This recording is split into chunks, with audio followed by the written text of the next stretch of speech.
Continuemos con nuestra serie de Santiago, la cual hemos titulado Hacedores de la Palabra. Estamos en el capítulo 4. Hoy vamos a ver una porción un poquitico extensa. Vamos a ver desde los versículos 5 hasta el 10. Es necesario que veamos esto completo.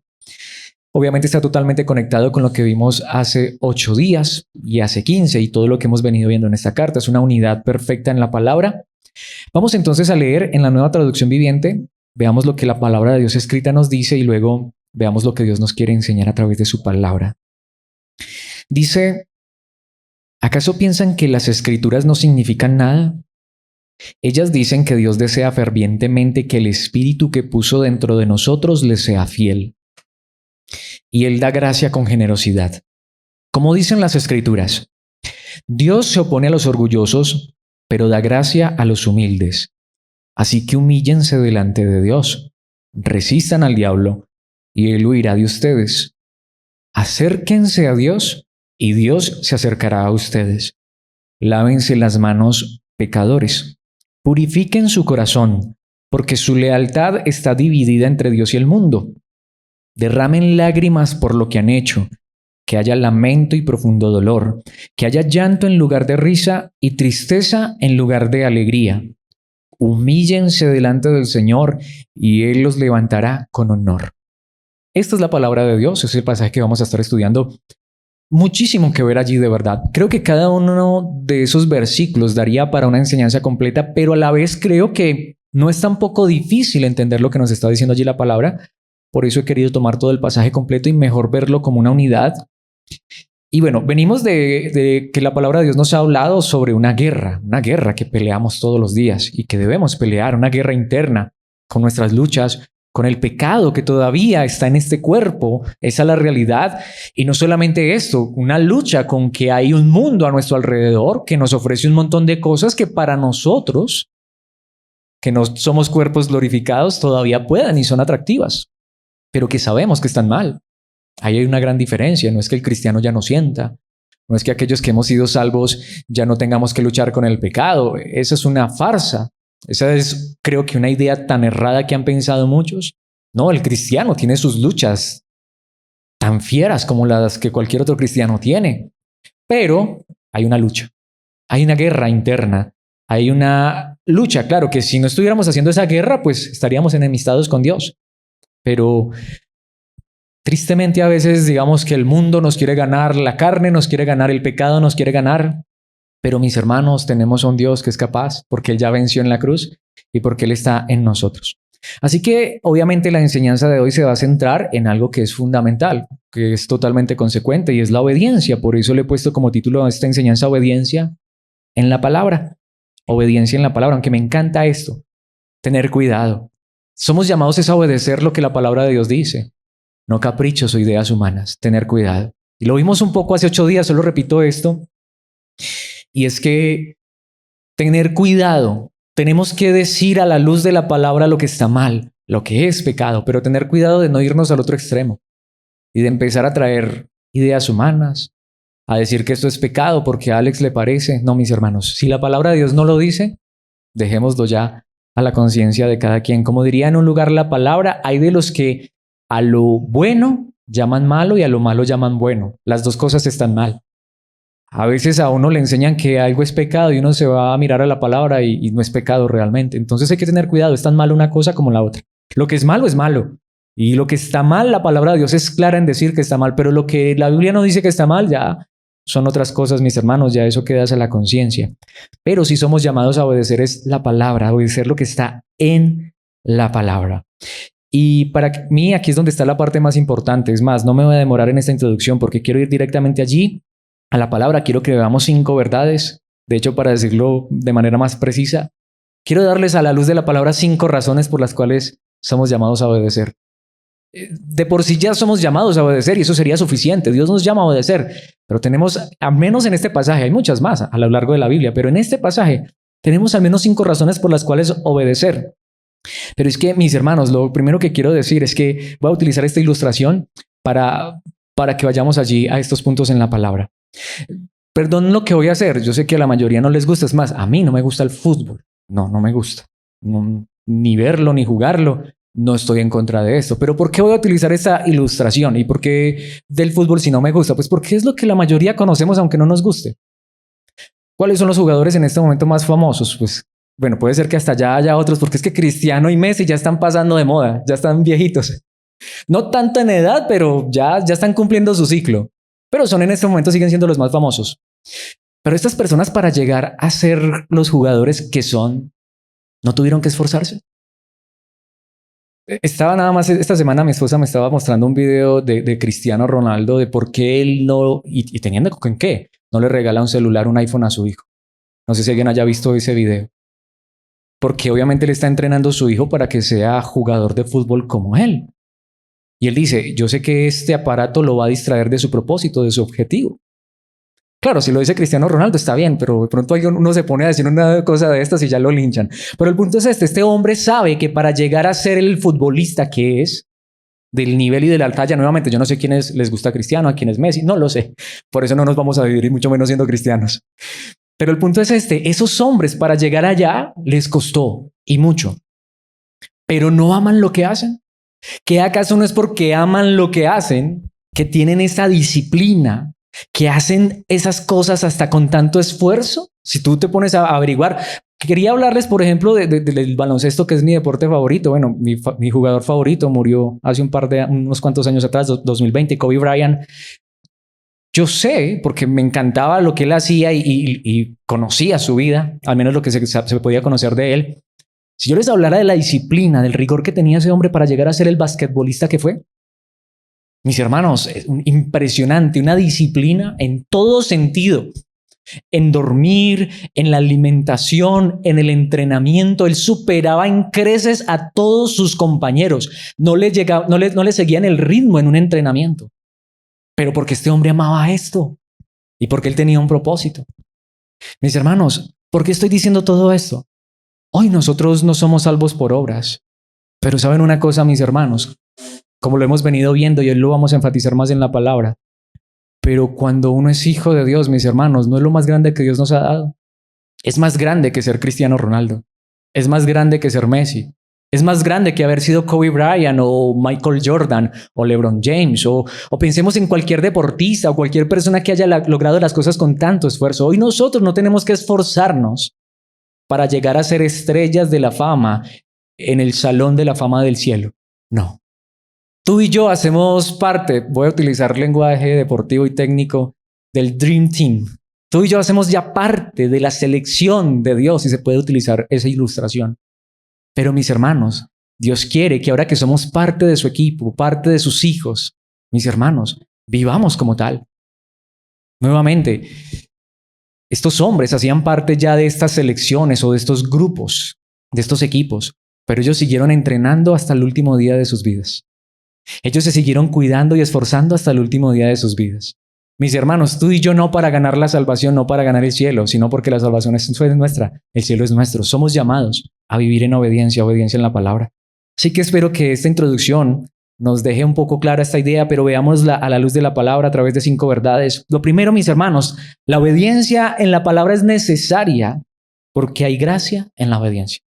Para mí posiblemente el punto más importante. Solo con este punto sería suficiente, aunque hay más, 4 más. Pero ¿cuál es el punto? Y no sé si lo tengamos claro. Espero que sí. Si no, aquí está tan claro en la palabra. Mis hermanos, es que aún para un cristiano obedecer es gracia. Es gracia. La obediencia hace parte de la gracia. Por eso aquellos que dicen creer en la gracia y que porque creen en la gracia, entonces se desentienden de la obediencia, no han conocido la gracia. No tienen ni idea de la gracia. Eso no es ninguna gracia. Miren, mis hermanos, si tú y yo hoy obedecemos, aun así sea imperfectamente, si tú y yo hoy tenemos el deseo en nuestros corazones de hacer lo correcto, es porque Dios ha puesto eso en nuestros corazones, es porque esto hace parte de la gracia. Veámoslo allí en los primeros 2 versículos, versículos 5 y 6. Aquí hay algo difícil, pero ya vamos a intentar resolverlo a la luz de la palabra. Esta traducción empieza con una pregunta. ¿Acaso piensan que las escrituras no significan nada? El idioma original no da la idea tanto de pregunta, pero se puede convertir en pregunta. Porque lo que Santiago está diciendo es, esperen, ¿vamos a desechar ahora la palabra de Dios? ¿La palabra de Dios ya no tiene sentido? Bueno, ¿por qué? Este versículo es posiblemente el versículo más difícil de esta carta y es uno de los versículos más difíciles de toda la Biblia para entenderlo correctamente. Si tú lees distintas traducciones, puede ser que te diga distintas cosas, tan distintas, mis hermanos, que hasta esto lo podría confundir a uno. Lo que pasa es que en el idioma original es difícil, pero el punto aquí más importante es que independientemente de lo que signifique el versículo en el idioma original, la idea sí es clara. ¿A qué me refiero con esto? Es necesario poner un poco de atención, pero de verdad vale la pena. Esta traducción dice ellas, o sea, las escrituras dicen, notemos, que Dios desea fervientemente que el espíritu que puso dentro de nosotros le sea fiel. Esta es una posible traducción. Voy a ponerles el ejemplo claro de la palabra de Dios para todos. No lo he traído allí, pero se los voy a leer. La palabra de Dios para todos traduce este mismo versículo diciendo: el espíritu humano que Él puso dentro de nosotros tiende hacia los malos deseos. Es más, por ejemplo, traducción en lenguaje actual dice con envidia o con mala voluntad, o mejor, con celo, o Dios nos ama mucho, o el Espíritu de Dios nos cela. Entonces, ¿por qué hay como diferencias en las traducciones? Porque en el idioma original es difícil. Porque el idioma original da la idea de que hay un espíritu en el ser humano que lo cela. Pregunta, ¿cuál es ese espíritu? ¿El de Dios o el del hombre? Y como en el idioma original eso no está claro, entonces algunas traducciones optan por el de Dios, otras por el del hombre. Pero el punto es que al final, sea lo que sea que diga el texto, nos está dejando una idea muy clara. Hay algo dentro de nosotros, o sea, las dos cosas son realidad. Hay un espíritu humano que está dentro de nosotros, o hay no sé, como una fuerza dentro de nosotros que nos impulsa al mal. ¿Es eso o no es verdad? Ya vamos a ver a la luz de la palabra que hay otros pasajes que lo dejan mucho más claro. Todo cristiano tiene algo aquí, todavía en este cuerpo de carne, que lo tienta. O alguien puede levantar la mano y decir que ya no es tentado. ¿No somos tentados a lo malo? ¿No nos tienta muchas veces el pecado? ¿No hay cosas que sabemos que son malas? Tenemos clarísimo a la luz de la palabra que son malas, pero nos tientan. A veces hasta sentimos que las deseamos fuertemente. Pero también no hay un espíritu en nosotros que nos dice que eso está mal y pelea contra eso. Y que cuando es este espíritu con mayúscula, el de Dios, el que vence, entonces podemos decir no a la tentación. ¿No es eso real? Esa es la realidad. Entonces, independientemente de cuál sea la traducción, eso es lo que está diciendo el texto. Sea cual sea, porque una vez más, los estudiosos no saben si el espíritu allí debe ser con mayúscula o con minúscula. No lo saben. Entonces puede que esté hablando tanto del espíritu humano como del espíritu de Dios. Porque esa palabra celar puede ser tanto positiva como negativa. Hombre, hay celos que son malos, pero hay celos que son buenos. Dios no cela. Dios quiere que le seamos fieles solo a Él. Una esposa sanamente debe desear que su esposo le sea fiel solo a ella. Claro, esos celos que es la esposa que se está imaginando a toda hora que el esposo le es infiel hasta cuando el esposo está en el trabajo. Bueno, en todas partes el esposo no puede recibir una llamada porque es que vea, ya la está llamando la otra. Eso ya son celos malos, celos enfermizos, esos celos que se está inventando alguien. Pero si un hombre le es infiel a su esposa, ¿está mal que su esposa se sienta mal? No, eso es totalmente legítimo. Es totalmente legítimo. Entonces hay celos que son correctos. Dios no cela. Hay muchos lugares en la palabra. El Antiguo Testamento está lleno de esas referencias. Dios le decía a Israel, yo los celo porque yo quiero que ustedes solo sean para mí. Yo no quiero compartirlos a ustedes con ningún otro Dios falso. Entonces, por eso es que este pasaje es difícil. ¿A quién se está refiriendo a este espíritu que nos cela? ¿Se está refiriendo al Espíritu de Dios que nos quiere solo para Él? ¿O se está refiriendo, porque esa palabra también puede traducirse como tener mala voluntad o tener una inclinación hacia el mal? ¿O es el espíritu humano que nos inclina hacia el mal? Pues independientemente de lo que sea, es que el punto es que las dos realidades operan hoy en nosotros como cristianos. Pero aquí viene el asunto más importante. Lo he dicho muchas veces, pero aquí es donde está, creo que la parte para entender este pasaje. Tú y yo sin Cristo, una persona sin Cristo en el corazón, no solamente tiene deseos en su cuerpo, en su carne, en su espíritu de hacer lo malo, sino que ¿quién se opone a esos deseos? Nadie. Por eso una persona sin Cristo, mis hermanos, lo que necesita no es nuestra cantaleta, lo que necesita no es que nosotros amenacemos. Mis hermanos, si Dios no hace una obra, no hay nada. Esa persona solamente está inclinada al mal, se deleita en el mal y vive para el mal. Y eso no éramos tú y yo sin Cristo. Porque aquí viene la parte más importante, está en el versículo 6. Aunque esta traducción dice, y él, hablando de Dios, el idioma original dice, pero él. En otras palabras, lo que aquí parece ser que da la idea más a entender que sí, lo que el texto anterior está diciendo es, tenemos algo dentro de nosotros que todavía nos inclina hacia el mal. Eso es cierto, no lo neguemos, eso es real. Pero él, Dios, da gracia con generosidad. Literalmente, como lo dice una traducción, él da mayor gracia. Lo que está significando es, como lo vamos a ver en un instante y es bíblico, mis hermanos, mayor que ese pecado que todavía está aquí, mayor que esa tentación, mayor que eso que nos puede todavía impulsar a hacer lo malo, hasta con muchos deseos carnales y pecaminosos, mayor que esto es la gracia de Dios. Porque como dicen las Escrituras, y allí literalmente se va a citar un pasaje del Antiguo Testamento, Proverbios capítulo 3, versículo 34. Ten cuidado donde lees, porque algunas traducciones cambian el texto. Por ejemplo, Reina Valera no lo dice correctamente. Es la versión griega. Pero si lo lees en otras traducciones, es exactamente la misma traducción. Dice, Dios se opone a los orgullosos, pero da gracia a los humildes. ¿Qué es lo que nos está diciendo? Humildad verdadera es reconocer que soy un pecador, que sin la gracia de Dios lo único que haría sería pecar. Y que aunque tristemente todavía cometo tantos errores y tantas fallas porque estoy en un cuerpo de carne, pero como lo hemos dicho tantas veces, pero un cristiano no es lo que solía ser. Y nos hace falta mucho y vemos tanto todavía en nosotros que nos hace falta y tantas cosas que todavía es necesario que Dios cambie, que Dios perfeccione en nuestras vidas. ¿Es eso verdad o no? Pero, mis hermanos, pero lo que la palabra de Dios dice es que tengamos cuidado porque uno de los pecados más graves es el orgullo. Y orgullo es creer que yo me cambio a mí mismo. Orgullo es creer que yo soy capaz de luchar con mi pecado. Es más, hay muchos lugares donde enseñan de esa manera.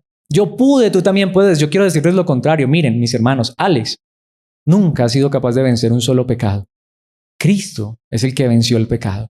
Y Cristo en nosotros es el que nos ha ayudado a decir no a la tentación, si en algún lugar, en algún momento le hemos dicho no a la tentación. Si hay algún pecado que ha sido vencido en esta carne, no ha sido por nuestro esfuerzo, por nuestra disciplina o nuestra constancia, porque nos lo propusimos. Es solamente porque el Espíritu de Dios en nuestras vidas se opone a la maldad que todavía reside en este cuerpo de carne. Por eso la mejor manera de vencer hoy el pecado en nuestras vidas y decirle no a la tentación es reconocer que sin Dios, separados de Él, nada podríamos hacer, pero que Él es el único que nos puede ayudar a vencer la tentación. De ahí que no lo he traído, pero nos lo sabemos de memoria. En el Padre Nuestro, ¿que acaso no están las dos peticiones? Perdónanos nuestros pecados, porque al final todos somos pecadores. Y todos los días fallamos de tantas maneras, pero también no nos dejes caer en la tentación. ¿Cuántas veces hemos fallado? Pero también cuántas veces Él nos ha ayudado a soportar la tentación. Esa es la vida cristiana. ¿Qué es lo que está diciendo? Sin Dios en nuestras vidas, mis hermanos, lo único que viviríamos sería para el pecado, la maldad. Nos deleitaríamos en el pecado, la maldad. Nos gozaríamos en el pecado y en la maldad. Pero humildad es reconocer que sin Él no somos capaces, pero que Él nos ha llamado a vivir en obediencia. Ese es el punto de Santiago. La gracia de Dios es más fuerte que el pecado que todavía está en nosotros. Pablo lo dijo en Romanos capítulo 5, versículos 20 y 21, aunque en medio voy a ir otro versículo, pero notemos lo que dice allí la palabra de Dios. La palabra de Dios, la ley de Dios fue entregada para que toda la gente se diera cuenta de la magnitud de su pecado.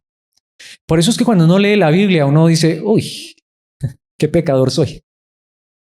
Porque uno lee en la Biblia que hasta mirar a una persona con lujuria ya es adulterio en el corazón, que enojarse es asesinato. ¿A cuántos hemos matado? ¿Cuántas veces hemos sido infieles? Y yo sé que de esto no escapa ni hombres ni mujeres, ¿o no? ¿Cuántas veces nuestra mirada se ha ido a donde no deberíamos llevar nuestra mirada? Y Dios lo sabe. Para que nos demos cuenta. Todo eso está para que nos demos cuenta que no somos mejores. Mis hermanos, no es que esté bien, pero yo no soy mejor que un asesino, aunque nunca he matado a nadie con un arma. No, pero ¿a cuántos he matado en mi corazón? Gracias a Dios no le he sido infiel a mi esposa. Pero mis hermanos, si somos honestos, nuevamente, ¿cuántas veces nuestra mirada quizás se haya ido donde no deberíamos? Claro, el cristiano reconoce que eso está mal. Él dice, uy, ¿por qué estoy viendo lo que no debo ver? Uy, ¿por qué estoy sintiendo esto? Uy, ¿cómo? Uno se enoja, ¿sí o no? Y la Biblia dice, airaos, pero no pequéis. Pero ¿cuántas veces uno se aira y peca? ¿A alguien le ha pasado? Solo a mí. Y por eso fue entregada la ley de Dios, para que nos demos cuenta de que todos somos pecadores, para que la gente se diera cuenta de la magnitud de su pecado. Ahora, esta traducción es fuerte porque dice, pero mientras más pecaba la gente, más abundaba la gracia maravillosa de Dios. Lo que significa es, donde abundó el pecado, sobreabundó la gracia. ¿Qué significa? La gracia es más grande que nuestro pecado. Porque si no fuera por la gracia, como se dice vulgarmente, todos para la paila mocha. Todos para el infierno, ¿o no? Pero esto no significa que entre más pecamos mejor. No, no.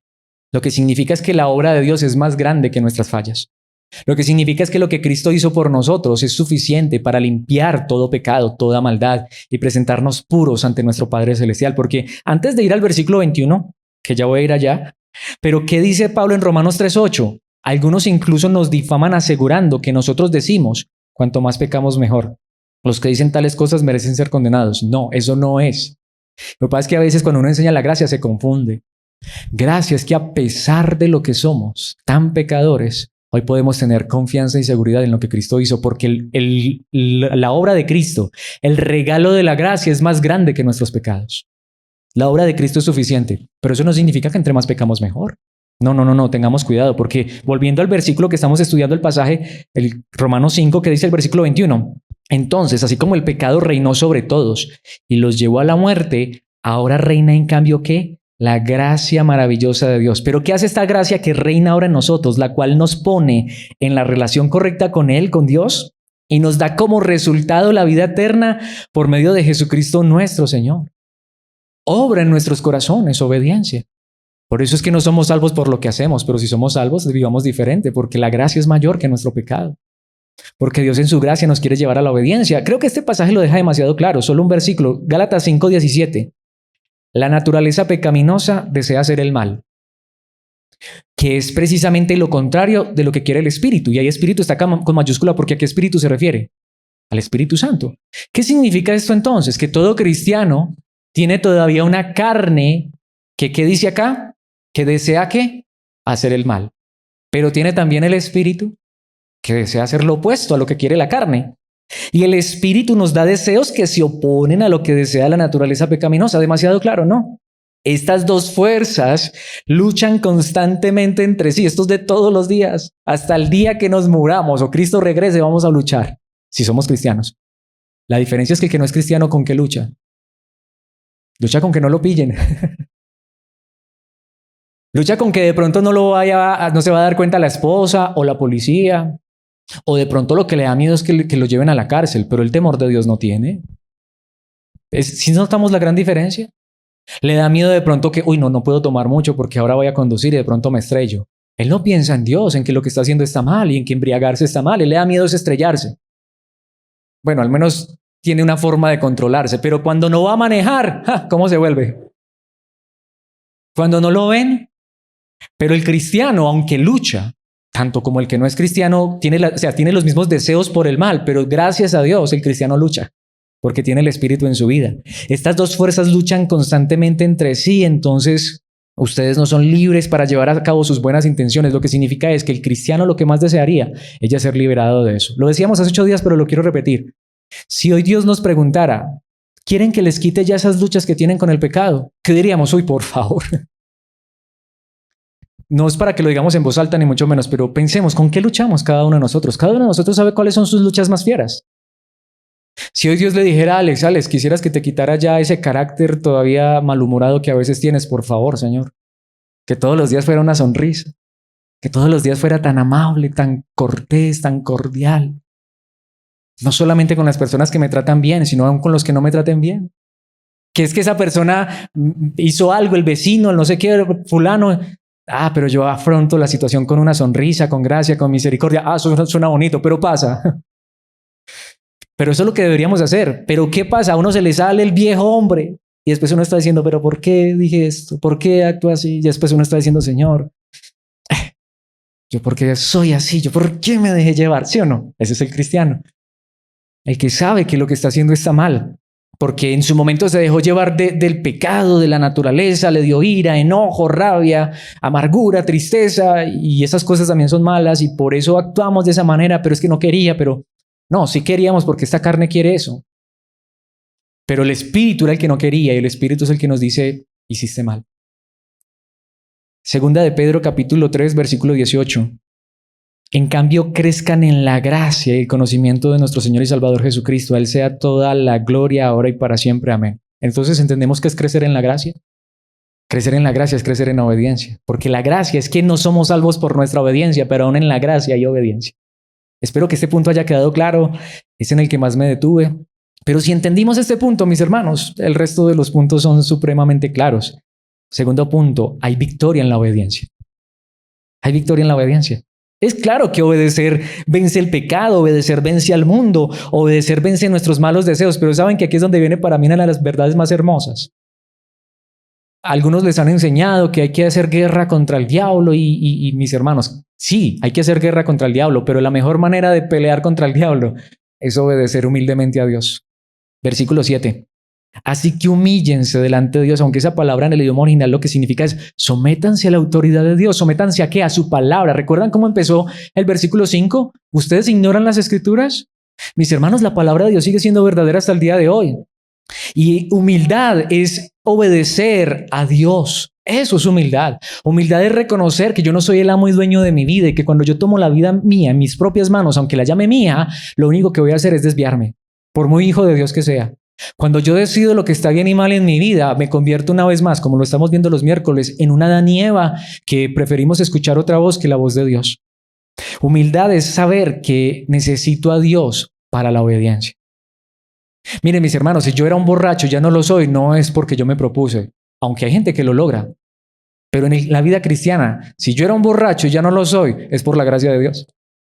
Si yo era un adúltero y ya no lo soy, es por la gracia de Dios. Si yo era un mentiroso y ya no lo soy, es por la gracia de Dios, aunque por ahí de vez en cuando se me sale una mentira o no. ¿Qué necesito? La gracia. Y cuando nos humillamos, cuando reconocemos que lo que necesitamos es a Dios, su palabra, por eso el cristiano necesita la palabra todos los días. Por eso es que nos congregamos para seguir estudiando la palabra y conociéndolo más a Él. Así que humíllense o sométanse bajo la autoridad de Dios y ahí está, resistan al diablo y Él huirá de ustedes. La manera de resistir al diablo, la manera en que el diablo sale corriendo, no es que yo me levante a las 5 de la mañana a reprender los demonios y el diablo. Yo creo que más bien ahí se burla el diablo. Porque nos levantamos a las 5 de la mañana a reprender a los demonios y a las 8 de la mañana estamos como un demonio. ¿Sí o no? Y el diablo dice, qué reprensión ni qué nada. Mis hermanos, mejor humillémonos delante de Dios. No vamos a poder controlar ese genio y ese carácter. No vamos a poder ser diferentes.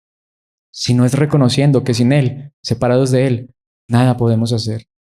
Y es donde realmente resistimos. ¿Y saben qué le toca hacer al diablo? Huir. ¿Qué puede hacer Él? Él solo nos puede tentar. Él no nos puede colocar un revólver y llevarnos a pecar. Mis hermanos, pero si vemos, hay victoria aún sobre el mismo diablo. Cuando nosotros en humildad decimos, Señor, ayúdame.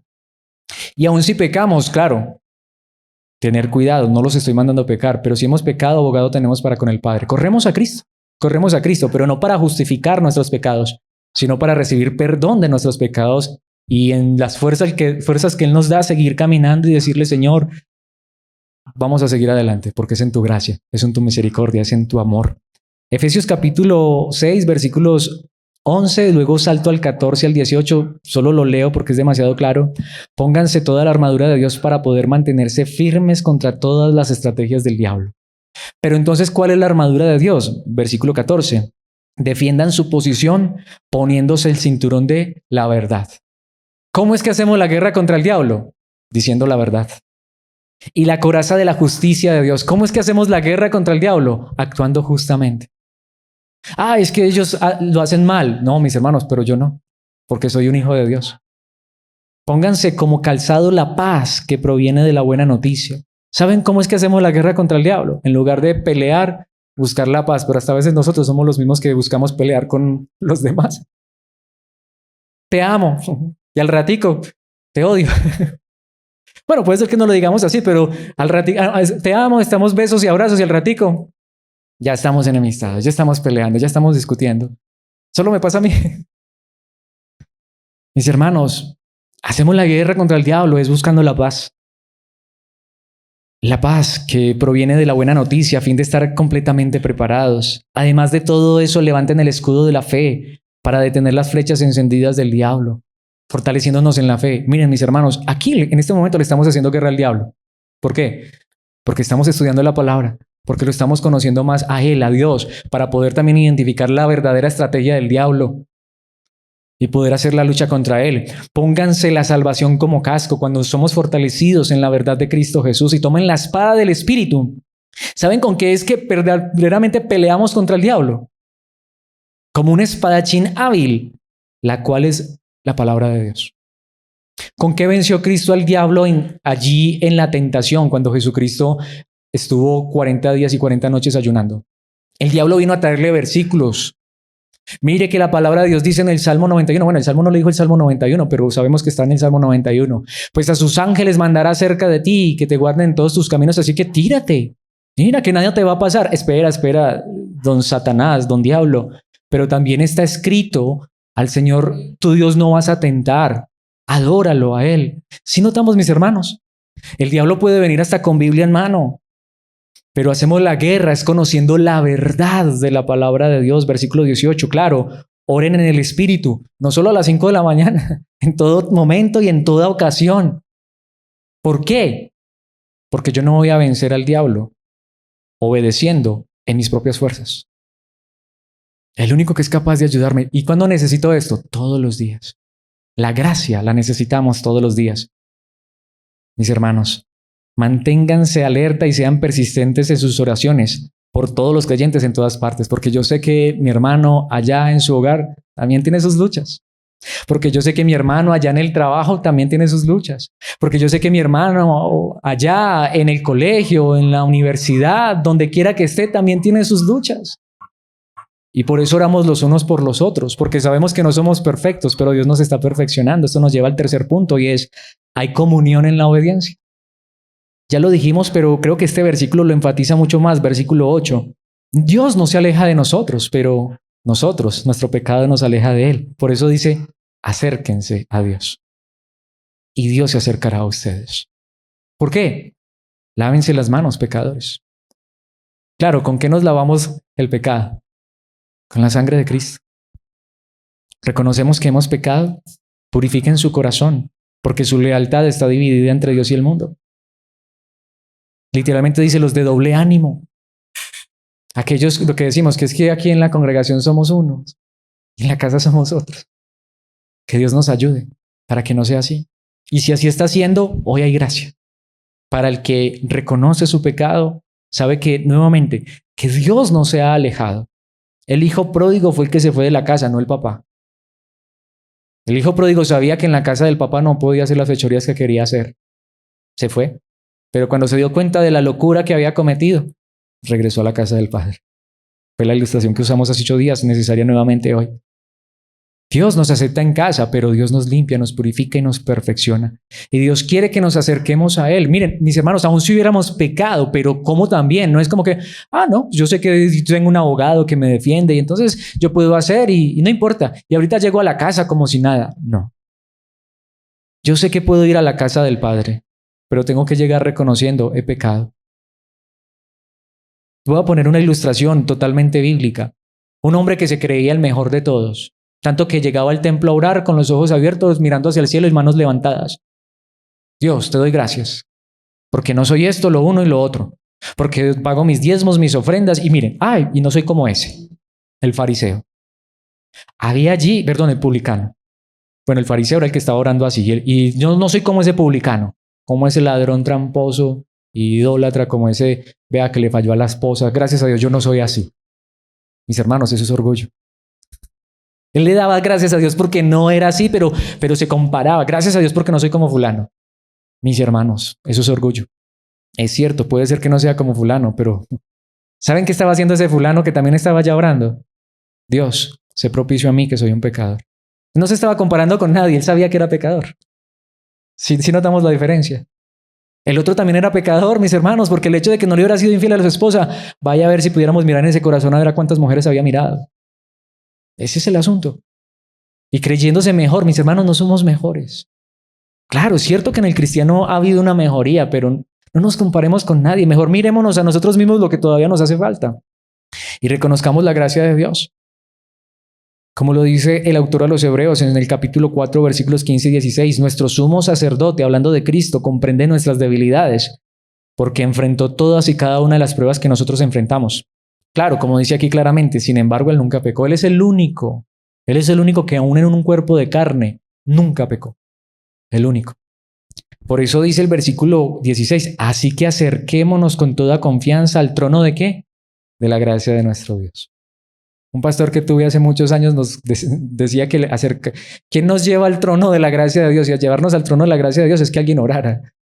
El que nos lleva al trono de la gracia de Dios es Cristo.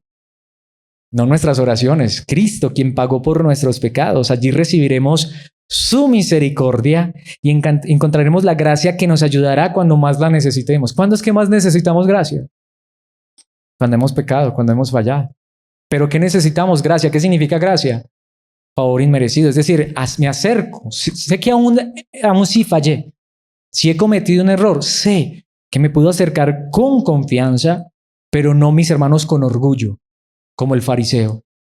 Que aquí estoy, Dios, y no hay nadie como yo. Me tienes que aceptar porque mira lo bueno que soy. Eso es orgullo. Me acerco aún cuando he cometido un error, como el publicano. He pecado contra el cielo y contra ti como el hijo pródigo. No soy digno, pero Él nos acepta porque hay uno que nos lleva, que nos acerca con toda confianza al trono de la gracia, Cristo Jesús.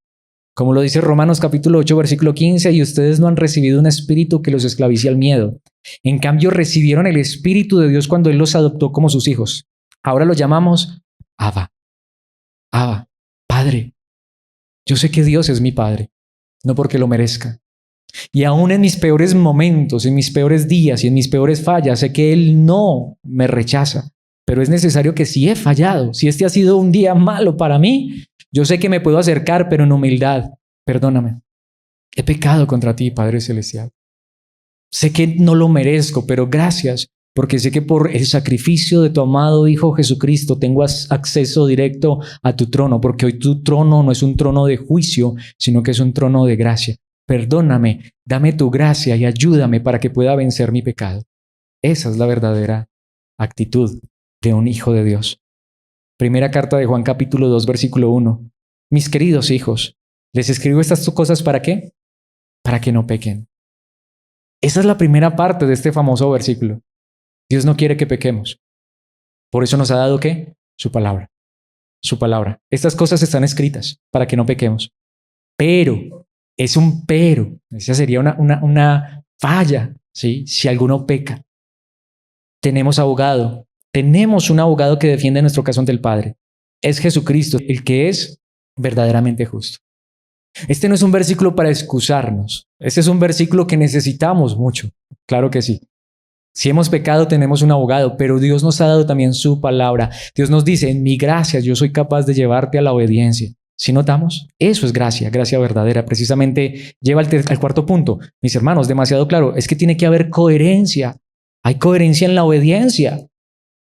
Si obedecer es gracia, si obedecer es vencer hasta el mismo diablo, si obedecer nos acerca todavía más a nuestro Padre, ¿no sería lo más coherente que si desobedecemos, sintamos dolor por nuestro pecado?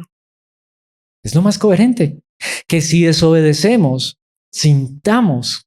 Y eso es perfecto. Un cristiano debe sentirse indigno, pero recordarse el Evangelio. Pero Cristo es el único digno y Él me acerca al Padre. Pero no justifico mi pecado, sino que acudo a mi abogado y le digo, ayúdame en tu gracia para poder ser levantado, restituido, ser limpiado, perfeccionado. Versículo 9. Derramen lágrimas por lo que han hecho. Si he pecado, alguna vez alguien me preguntó eso. Si yo he pecado, ¿debería llorar? Pues obviamente el punto aquí no es que yo debería llorar. Pequé, pues como un mal actor ahí. No, lo que está diciendo es de verdad que se sienta. No significa literalmente, puede ser que no haya lágrimas. Hay dolor en nuestro corazón. Que haya lamento y profundo dolor. Hay gracia, claro. He pecado, acerquémonos al trono de la gracia, pero nuevamente, no con orgullo. Es que yo sé que mi padre me perdona. Es que yo sé que el papá me recibe otra vez en casa. Yo sé que no importa lo que haga, me puedo ir y allá y hacer y deshacer. Yo tengo un abogado en casa, yo tengo un padre que me recibe con los brazos abiertos. Eso no es gracia. Si estuviéramos actuando así, lloremos. Que nos duela, que haya dolor. Claro que sí. No, ahora no vamos a hacer sacrificios, pero que haya llanto en lugar de risa. Es que eso es lo que parece que estaba pasando aquí. Ay, yo pequé, pero como yo vivo en la gracia. Mis hermanos, si yo pequé, sí, vivimos en la gracia, pero esa risa lo que demuestra es otra cosa. Y tristeza en lugar de alegría. Mis hermanos, si yo en este momento, digamos que saliera después de esta enseñanza y me fuera a pecar, yo sé que tengo un abogado que me defiende, yo sé que tengo un padre que me ama y que me recibiría con los brazos abiertos, pero si eso fuera así, ¿cuántas lágrimas debería haber en mis ojos? ¿Cuánto dolor? Es que es más, ni siquiera pensarlo. Más bien que Dios me guarde. Esa es la actitud de un cristiano. Es que voy a perder mi salvación. No, no, porque esto no es por obras para que nadie se gloríe. Esto es por gracia. Mis hermanos, pero es que dentro de la gracia está una vida de obediencia. Y si fallamos, qué dolor el que deberíamos experimentar. Aquí está demasiado claro, ¿no? Entonces lo que hemos venido viendo, a un cristiano no hay que agarrarlo a palo. La palabra penetra hasta lo más profundo como una espada de doble filo. Y si tenemos el Espíritu nos dice, fallaste. No debía haber risa en tu rostro. No debe haber alegría en tu corazón. Aunque hay gracia, pero que haya dolor por lo que has hecho. Porque ahora no tenemos que ir a sacrificarnos para perdonar nuestros pecados. Cristo es nuestro abogado, pero mis hermanos, voy a decirlo, imaginémonos como alguien que ha cometido un delito y necesita un abogado. Así es como nos acercamos al Padre con Cristo como nuestro abogado, sabiendo que lo hemos ofendido, sabiendo que no somos dignos, que no lo merecemos, pero hay gracia, pero que haya dolor, que haya lamento, que haya tristeza. Eso es lo más coherente, mis hermanos. Como dice Efesios 4:30, no entristezcan al Espíritu Santo de Dios con la forma en que viven. Porque si es un cristiano, miren, no es que el pastor está detrás de ti mirando qué haces o no haces. Nadie tiene que estar detrás de mí. El Espíritu está dentro de mí. Y si yo he fallado, más que el pastor, más que un cónyuge, más que alguien que me vio, un diácono, un líder, no, mis hermanos, el Espíritu de Dios, ¿qué va a traer?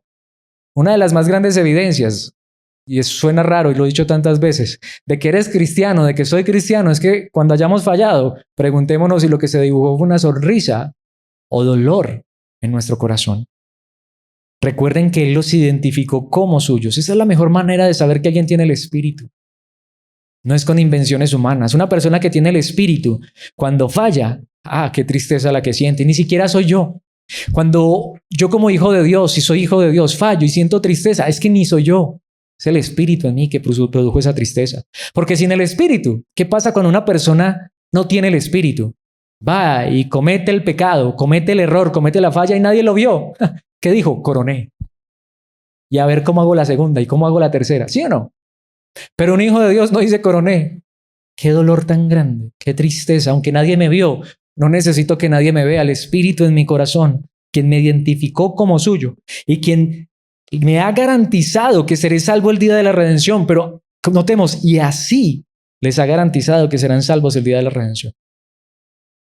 Lo que nos da la garantía hoy que somos salvos es la obra de Cristo. Pero ¿cómo sé que la obra de Cristo está en mi vida? El Espíritu. ¿Y hasta cómo sé? Porque las veces que fallo, me duele. Me duele. Porque yo no quiero ser así.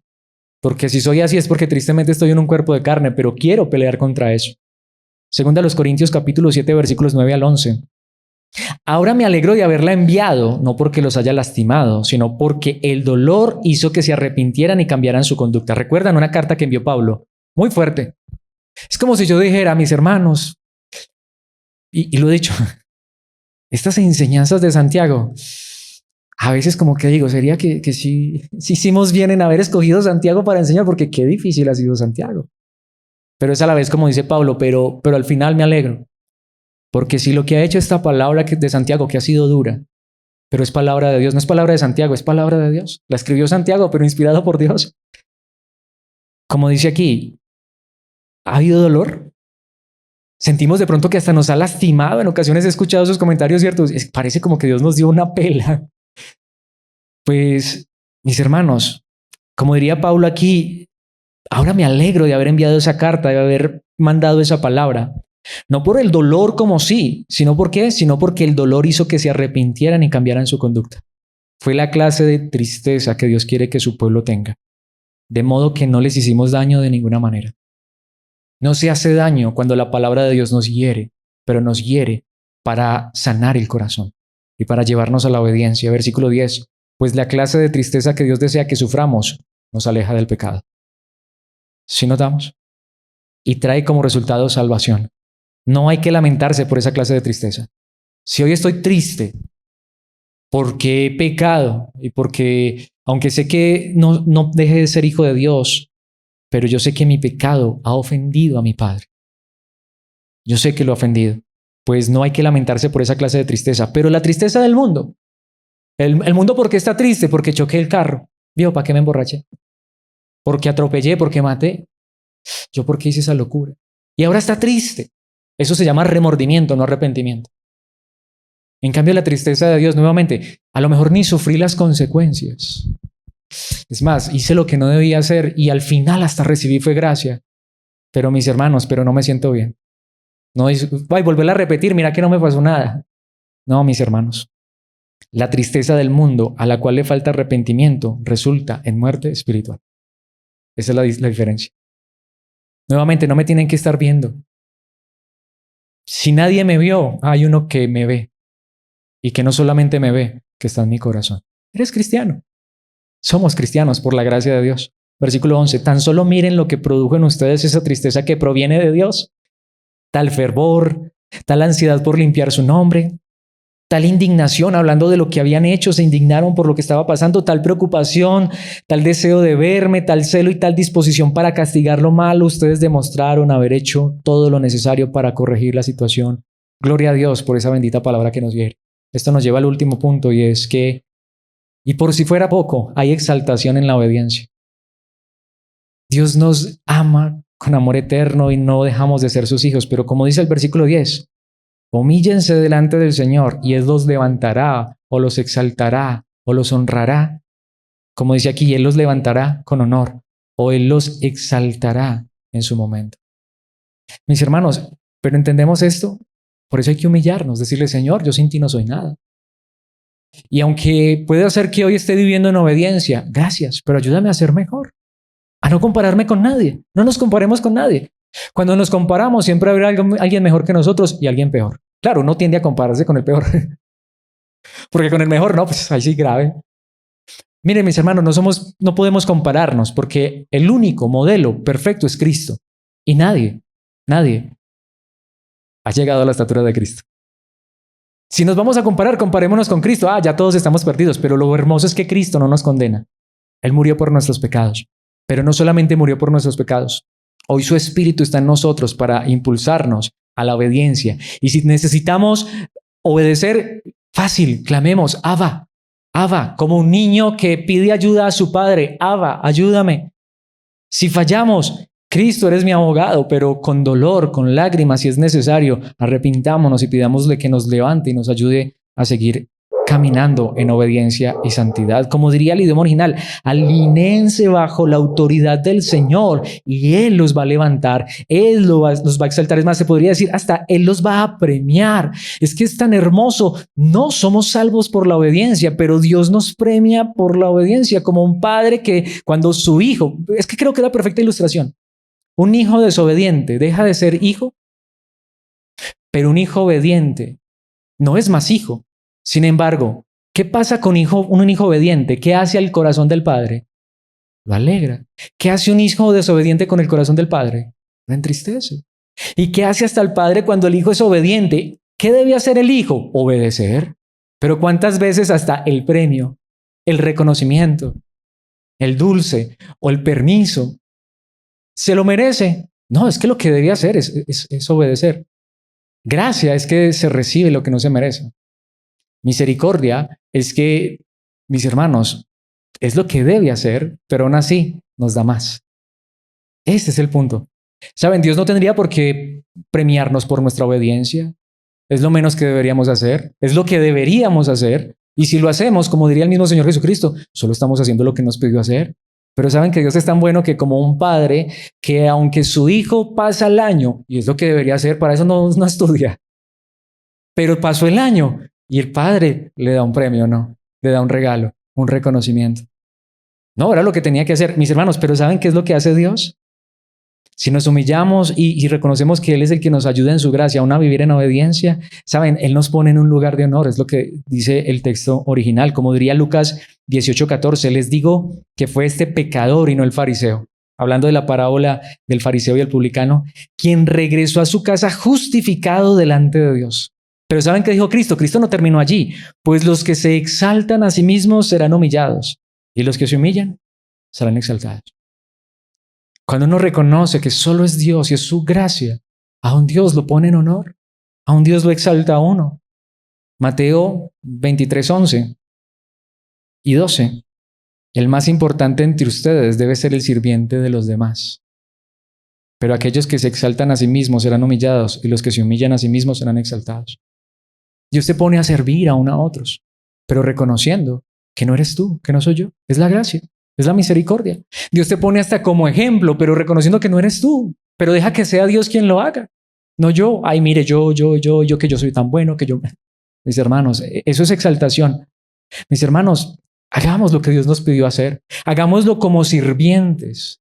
No como el hijo que está esperando, voy a hacer esto para que me premien. No, hagámoslo como el hijo que sabe lo que es correcto. Y saben que Dios aún cuando nos humillamos y reconocemos esto nos exalta. Primera de Juan capítulo 5, versículos 3 al 5. Con este pasaje termino. No hay un pasaje como este que resuma esta enseñanza y lo cierre de manera tan perfecta. Amar a Dios significa obedecer sus mandamientos. Eso es amar a Dios. Y sus mandamientos no son una carga difícil de llevar, no son gravosos, no son pesados, no son molestos. Claro, aquí quiero aclarar. Obedecer implica un esfuerzo. Vuelvo a la ilustración, por ejemplo, de Cristiano Ronaldo. A quien quiera que le guste Cristiano Ronaldo. Pregúntale si para él no es fácil tener ese rigor con el alimento, con dormir. Pregúntale al hijo de Cristiano Ronaldo si a él le parece chévere que, aunque su papá tiene con qué darle el celular más costoso del mundo, no le dé celular. Pero si uno ama lo que hace, pero si uno quiere lograr esto, entonces no termina siendo una carga. Eso es lo que está diciendo, aunque implica esfuerzo. No confundamos una cosa con la otra. Obedecer implica esfuerzo. Que ustedes estén aquí en esta hora, eso implica un esfuerzo. La mayoría muy seguramente, si no todos, hubiesen preferido quedarse allá en casita descansando, durmiendo, relajados. Ay, ¿cierto? Eso implica esfuerzo. La obediencia implica un esfuerzo activo. Ahí es donde muchos se confunden. Hombre, muchas veces yo no quiero orar, pero sé cuánto lo necesito. Todas las cosas que Dios nos manda en su palabra implican un esfuerzo. Claro que sí, pero como sabemos que esto es por amor, no por obligación, no por miedo, no imposición, entonces no es una carga difícil de llevar. Cristo mismo dijo, mi yugo es fácil y mi carga es ligera, pero hay un yugo, hay una carga. Claro, no es una imposición humana, ni es algo difícil, pero implica un esfuerzo.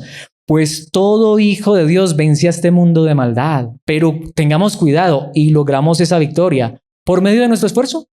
Por medio de que es que me lo voy a proponer por medio de nuestra fe. Porque al final hasta obedecer es gracia. Que ustedes estén en esta hora aquí escuchando esta palabra es gracia de Dios. Porque una vez más implicó un esfuerzo. Versículo 5. ¿Y quién puede ganar esta batalla contra el mundo? ¿Los que se esfuerzan? ¿Los que se lo proponen? ¿Los que tienen fuerza de voluntad? Únicamente los que creen que Jesús es el Hijo de Dios. Aquellos que dependen de aquel que se entregó en una cruz por nosotros. Aquellos que aún en la obediencia que está en la palabra, entienden que esta obediencia es obediencia por gracia. Mis hermanos, y cuando nos arrojamos a la gracia y crecemos en la gracia de la manera correcta, Dios nos dará cada día más victoria. Y estaremos todavía en una intimidad más grande con Dios porque Cristo nos ha acercado al Padre. Y mis hermanos, viviremos una vida coherente nuevamente, que no vas a necesitar que el pastor esté detrás de ti. Te puedo dar un consejo si necesitas de una consejería que te ayude, estoy a disposición. Pero mis hermanos, yo mismo necesito la gracia de Dios todos los días. Y saben, Dios en su momento nos pondrá en honor por su gracia, porque no lo merecemos. Así que, ¿cuán importante es la obediencia? La obediencia en la palabra. Pidámosle a Dios que nos ayude a vivir en esta verdad. Padre nuestro que estás en los cielos, gracias por tu palabra. Gracias por tu verdad. Gracias por el Evangelio. Gracias por esa hermosa coherencia que hay en tu verdad, en tu palabra. Que aunque no somos salvos por obras, porque nuestras obras son imperfectas, son insuficientes, pero gracias porque somos salvos por la perfecta obra de Cristo. Pero a la vez saber que tú nos tomas en tus manos y nos corriges y nos enseñas y nos diriges, nos disciplinas. Gracias por toda esta verdad. Al saber también que tu palabra nos perfecciona día tras día. Que el estar en este tiempo, en este momento en comunión como iglesia, no solamente es algo hermoso y agradable, como dice tu palabra, porque estamos juntos en armonía, sino más importante, porque estamos unidos en la verdad. Porque tu palabra nos santifica, santifícalos en tu palabra. Dijo tu amado Hijo, tu palabra es verdad. Ayúdanos a amar tu palabra para así vivir en obediencia y demostrar que realmente te amamos, aun sabiendo que es que si te amamos es porque tú nos amaste primero. Siempre, siempre reconociendo que es gracia. Que no sea a nosotros, sino a tu nombre la gloria. Ayúdanos, Señor, a ser diferentes, no para compararnos con nadie, sino para hacer luz y llevar a otros tu verdad, no solamente con tu palabra que es necesaria, sino también con nuestras acciones, mostrando que tú estás obrando en nuestros corazones. Ayúdanos, Señor, a vivir en tu verdad. Ayúdanos a obedecer en tu verdad, en tu palabra, en Cristo, para gloria y honra de tu nombre. Amén y amén.